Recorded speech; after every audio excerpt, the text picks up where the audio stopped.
Hello everyone, here is one question related to binomial distributions. This is from section 5.3, question number 1. So let's get started. And the first thing you need to do, you want to make sure you read the question and make sense of what the question is all about. As you read the question, suppose a random variable x arises from a binomial experiment. You realize, well, this is a binomial experiment, and you have to think of all that you know about the binomial experiment, okay? And you have the two measures that you need, the sample size or the number of trials, and the probability of success. That's all you need for a binomial experiment. So the first question is, fill in the probability distribution and round the values to 3 decimal places. So let's just make sure we know what this binomial experiment it's actually telling us to do. It seems that we have, and I'll write down again these 6 trials, and P is the probability of success, which is 0.13. So the random variable X, these are the numbers that we have to plug this in here.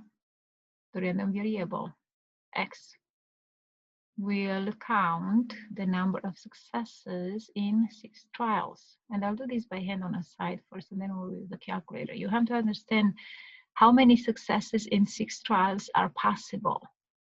So if I have 6 trials, I can have 0 successes, I can have 1, I can have 2, and so on. These are the number, the all number of success. These are all integers because we're talking about discrete probability distributions, 0 through 6. We have to associate each one of these with the probability of success. For example, the first one says, what is the probability that in 6 trials, 0 are successful? Okay. You'll see later on in later problems, they will actually define what success is, okay?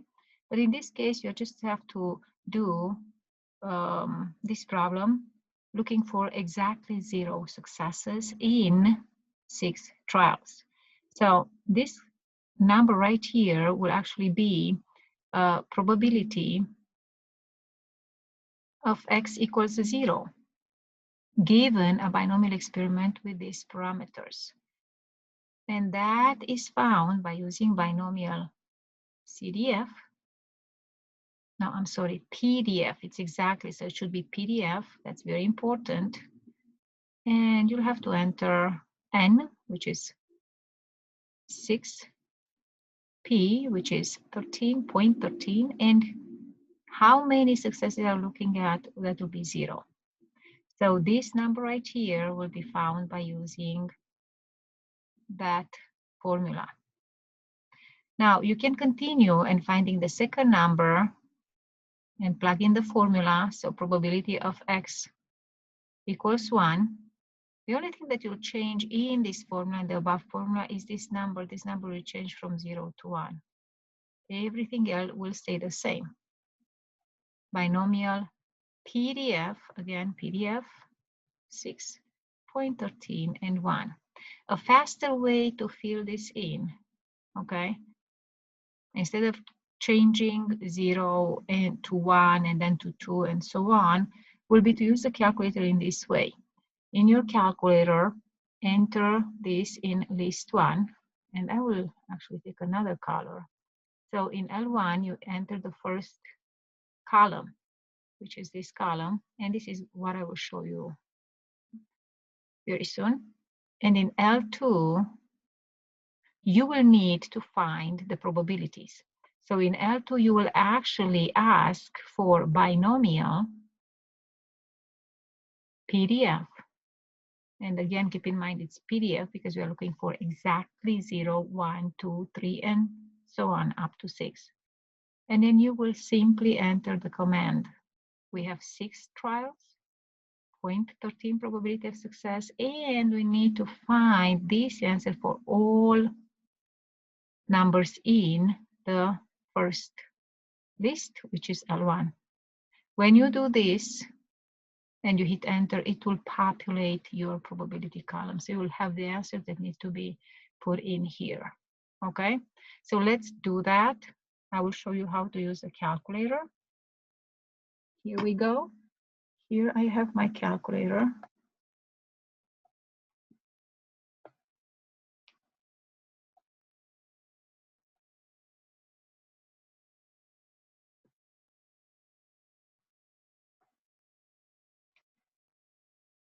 Well, I will need to clear this now. So I will do exactly what I said. Be careful how you use the calculator. Make sure you learn this correct. So I will go to stats. And the first thing I'll do in list one, I will clear all these lists because I've done some work in the past. I need to make sure those are empty.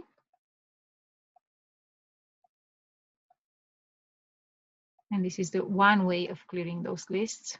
Because I had numbers in 3 lists, I clear 3 lists, and now I'll go back. And here is my table. The first one, just enter 1 through 6.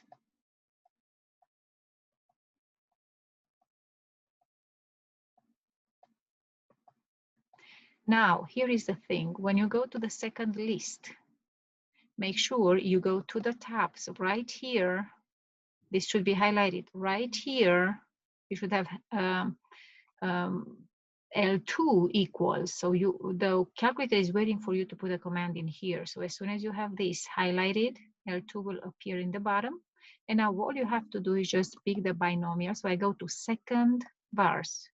I know the binomial is right here as I scroll up, and I will pick the PDF, hit enter. And now how many trials for this problem? I have 6. And then what is the probability of success? It is 0.13. And then what is the X value? Well, X value, I need all values in list one. So I will do in second, list one.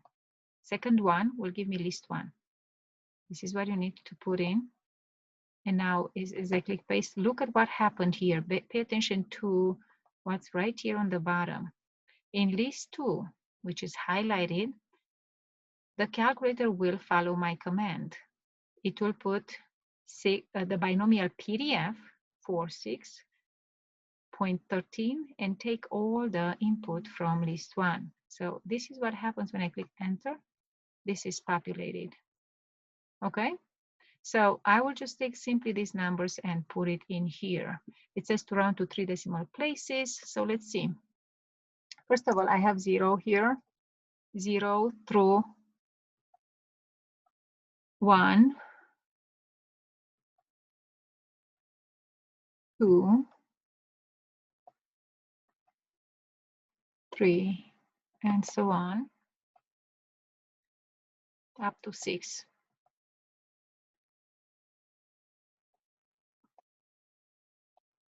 Okay, and on the other one, it seems that I already checked over there.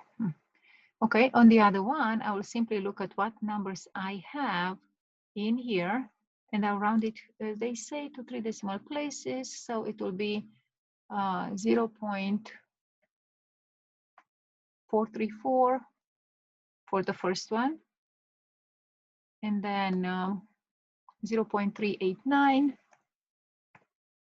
I simply copy this from there. Next one is 0.145. And then 0.029. I want to make sure you pay attention, don't make mistakes. And the next one is 0.003.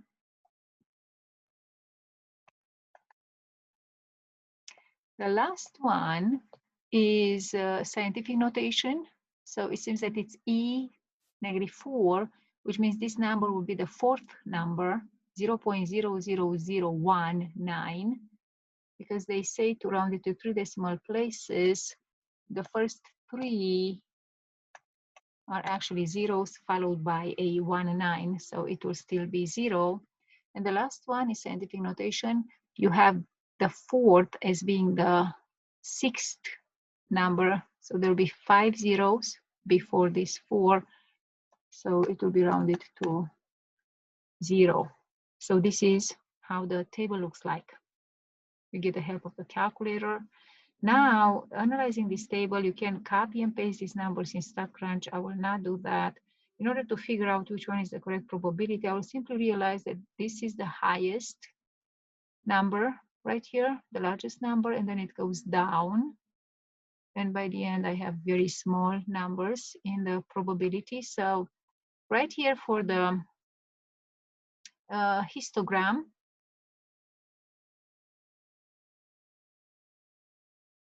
I will look at the corresponding values. So it seems that the only one with a frequency for the first option for 0, right here, that's a 0, right? It's probably the first one, and then it goes down.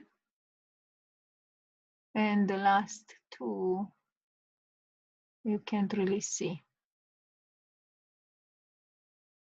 So it's probably, it should be the first one. Just by analyzing this column, the probability column, right? Right here, that is actually the frequency. And on the x-axis, you should have the corresponding x. The scale, it's different. The scale, it's more in detail, but that should be the correct answer. And the shape of this one should be done. You just look at this one and you say right skewed, because it is right skewed. And then how do you compute the mean of this distribution? How do you compute the standard deviation? Well, since you have this right here, all you have to do is compute the mean. It is already in your calculator. So you go to stats and you go to one variable stats, so calc, and one variable statistics. And you say, well, compute this information for list 1, second 1, and the frequency list is second 2. And you'll just hit calculate. And on that screen, you do have the mean, which is 0.78. And you also have the standard deviation. This is a probability distribution, so it makes sense that they will repeat the experiment over and over and again, which means you're not dealing with a sample. The notation makes sense. It should be the notation for the population. And this, rounded to 2 decimal places, it's 0.82.